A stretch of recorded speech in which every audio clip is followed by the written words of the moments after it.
নিজের বাবা মার মতো ভালোবাসা, কর্তব্য, দায়িত্ব এগুলো হয়তো ভগবান আর দুটো বাবা মা দিলেও নিজের বাবা মার মতো ভালোবাসা, কর্তব্য কোথাও পেতাম না।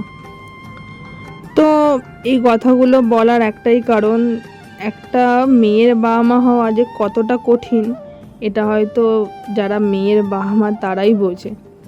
সো হ্যালো এভরিওয়ান, আমার একটি নতুন ভিডিওতে আপনাদের সকলকে জানাই স্বাগত। তো আজ যাব আমি বাড়ি।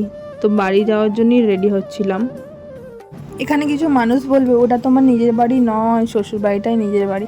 আচ্ছা একটা কথা বলুন তো, নিজের বাড়ি কোনটাকে বলা হয়? যেখানে আপনার মর্জি মতো সব কিছু হয়, নিজের ইচ্ছে মতো খেতে পারেন, নিজের ইচ্ছে মতো পড়তে পারেন, সেটাই তো নিজের বাড়ি না? নিজের বাড়ি যখন হবে অবশ্যই নিজের বাড়ি বলবো, ঠিক আছে? যেদিন আমি মনে করব নিজের বাড়ি সেদিন আমি বলবো। তো এখানে আপনাদের সাথে কথা বলতে বলতে আমি কিন্তু টোটোয় যাচ্ছি। ভীষণ কালকে কিন্তু মানে মেঘলা মেঘলা ওয়েদার ছিল, অতটা গরম ছিল না, ঠান্ডা ঠান্ডাই ছিল। তো আপনার সাথে কথা বলতে বলতে দেখুন এখানে কিন্তু মায়াপুরে চলে এসেছি, তারপর বাসে উঠে পড়েছি। তো বাসে উঠে আমার একটা বান্ধবীর সাথে দেখা হয়ে গেছে, তো ওর সাথে কথা বলতে বলতে সোদপুর পর্যন্ত চলে যাচ্ছিলাম। আর সোদপুরে নেবেই কিন্তু আমি টিফিন করে নিয়েছিলাম। তারপর তো এখানে আমি পঞ্চাননতলা যাওয়ার জন্য টোটো ধরে নিয়েছিলাম, আর এই যে আমি পঞ্চাননতলা চলেই এসেছি। তো এখান থেকে আবার টোটোয় যাব।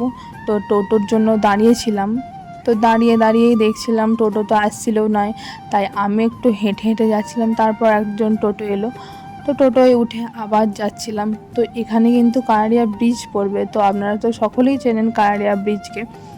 তো কানাড়িয়া ব্রিজ পেরিয়ে তো এখানে দেখুন, এখানে কিন্তু এটা তারামার মন্দির। তো তারপর তো আমি বাড়ি চলেও এসেছিলাম, আর এসেই কিন্তু আমার বোন আমাকে ওয়েলকাম করে দিয়েছে। তো বাড়ি এসেই না আগে মা কি রান্না করেছিল সেটাই দেখছিলাম, আর মা আমার জন্য চিকেন কষা, চাটনি, পাঁপড় বানিয়েছিল। তো ফার্স্টে তো আমি একটু চিকেন কষা খেয়ে নিচ্ছিলাম, মায়ের হাতের অনেক দিন পর খেলাম, কি দারুণ টেস্ট। আর এখানে দেখুন মা কিন্তু ভাত বেড়ে দিয়েছে, আমি ভাত খেয়ে দিয়ে কিন্তু আমার বান্ধবীর বাড়ি যাব, যেই উদ্দেশ্যে আমার বাড়ি আসা। আমার বান্ধবীর বিয়ে, বেস্ট ফ্রেন্ডের আর কি। ছোটো থেকেই আমরা একসাথে কিন্তু বড় হয়েছি, ও আমার থেকে একটু বড়, আমি ওর থেকে একটু ছোট। তো এখানে দেখুন আমার বান্ধবী কিন্তু আইবুড়ো ভাত খাচ্ছে একটা বৌদির বাড়িতে। আমার আজকের ভিডিওটা এই পর্যন্তই। টাটা।